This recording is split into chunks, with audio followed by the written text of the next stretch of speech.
Sigismund of Luxembourg, a name etched in the annals of history, remembered for his indomitable spirit and strategic acumen. Welcome to Cryptic Mystic Vault, where we unravel the secrets of ancient mysteries born into a dynasty that controlled the Holy Roman Empire. Sigismund was destined for greatness, his lineage steeped in power and influence. From a young age, he witnessed the intricate dance of power and politics, absorbing lessons from the grand halls of his father's court. He learned the art of diplomacy and war, skills that would become crucial in his later life. His path, however, was not paved with gold. It was fraught with obstacles and adversities. He would face challenges that tested his mettle, pushing him to the brink but never breaking his resolve. Sigismund's journey began in 1368, a year that marked the birth of a future king. He was born into a world on the cusp of transformation, where old traditions clashed with new ideas. The Black Death had ravaged Europe, leaving a trail of devastation. The Church was divided, its authority questioned, and yet, amidst the chaos, opportunity arose for those bold enough to seize it. Through a series of strategic marriages and political maneuvers, Sigismund ascended to the throne of Hungary, a significant milestone in his quest for power. He was crowned king in 1387, marking the beginning of his tumultuous reign, a period filled with both triumphs and tribulations. His early years as king were marked by constant struggles as he sought to consolidate his power. He faced rebellions from within and threats from without, each conflict a test of his leadership. The Ottoman Empire, a rising power in the east, cast a long shadow over Europe, posing a significant threat to his realm. Sigismund knew that he had to unify his kingdom and strengthen its defenses to withstand external pressures. He needed to prove himself as a capable ruler, one who could lead his people through turbulent times. The young king rose to the challenge, demonstrating his prowess on the battlefield and his wisdom in council.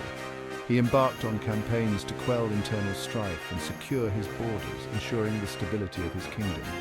He forged alliances with neighboring rulers, understanding that unity was key to survival. He understood that diplomacy was as crucial as warfare in the Game of Thrones, balancing both with skill.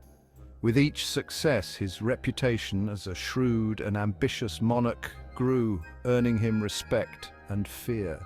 He was determined to leave his mark on history, a legacy that would be remembered for generations to come. Europe in the late 14th and early 15th centuries was a cauldron of change. The Black Death had left its mark not just in the loss of life, but in the social and economic upheaval that followed. The old order was crumbling and new ideas were taking root. The Church, once the unchallenged authority, faced growing dissent and calls for reform. The Great Schism had split the Catholic Church, with rival popes vying for power. This religious crisis further weakened the Church's authority and sowed discord among the faithful. It was a time of spiritual uncertainty and questioning. People yearned for strong leadership to guide them through the darkness. Politically, Europe was a patchwork of kingdoms and principalities, often at odds with one another. The Holy Roman Empire, meant to unite Christendom, was a shadow of its former self. The emperors, often elected rather than inheriting their title, struggled to maintain control over their vast and diverse realm. Into this world of turmoil stepped Sigismund of Luxembourg. He inherited not only a kingdom but an age of unprecedented challenges. The fate of Europe, it seemed, hung in the balance. Could he rise to the occasion and become the leader that the people craved? In 1410, Sigismund's ambition reached its peak. He was elected Holy Roman Emperor, adding another layer of complexity to his already challenging reign. This new title brought with it immense responsibilities and expectations. This title, once the pinnacle of power in Europe, was now more of a burden than a blessing. The weight of the crown was heavy, and the challenges were numerous. The empire was fragmented, and the emperor's authority was often challenged. Regional lords and princes held significant power, often acting independently. Yet Sigismund saw an opportunity.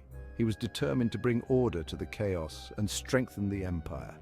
He envisioned a united Christendom, strong enough to withstand both internal strife and external threats. This vision was ambitious, but Sigismund was undeterred. He believed that the Church, despite its current woes, could be a unifying force. The Church held immense influence over the people and could be a powerful ally. But first, it needed to be reformed. The Church was plagued by corruption and division, which weakened its authority. This became his driving ambition, a quest that would consume much of his reign. Sigismund was relentless in his pursuit of this goal. Sigismund threw himself into the task of reform.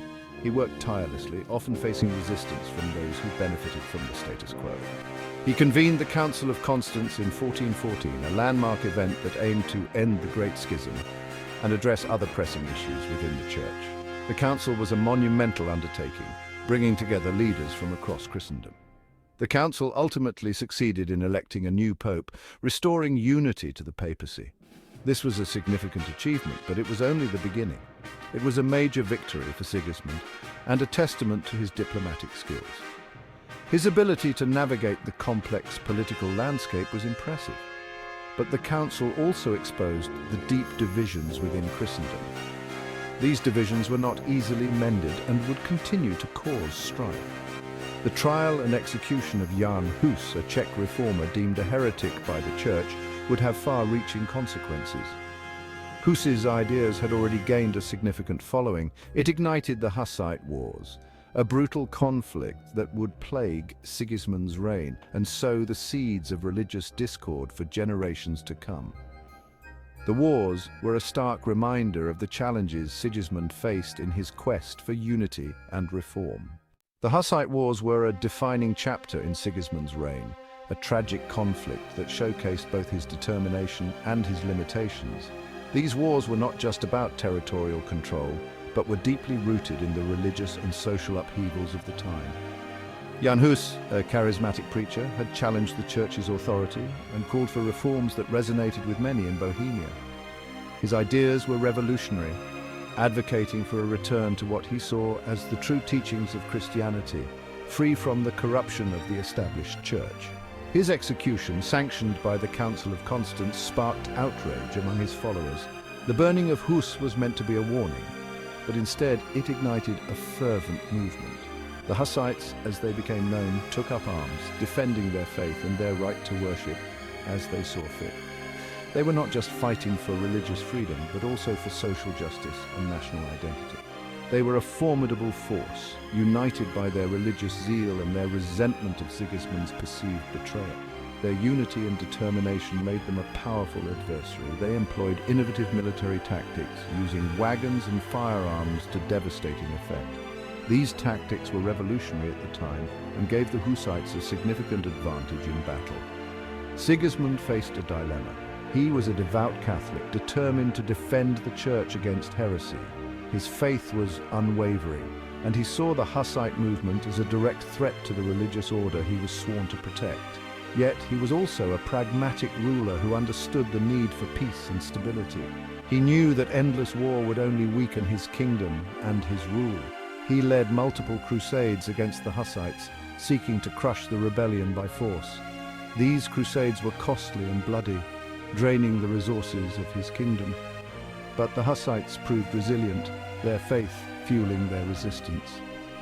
Their determination and innovative tactics allowed them to withstand Sigismund's forces. The Hussite Wars dragged on for years, a bloody stalemate that drained Sigismund's resources and tested his resolve. The prolonged conflict took a heavy toll on both sides with no clear victor in sight. It became clear that military victory alone would not be enough. The cost of the war was too high, and the Hussites' resolve too strong. He needed to find a political solution, a way to reconcile with the Hussites without compromising his principles. This required delicate negotiations and a willingness to make concessions, a challenging task for a ruler committed to his faith and authority. Don't forget to like, comment, share and subscribe for more mind-blowing discoveries and thrilling adventures into the past.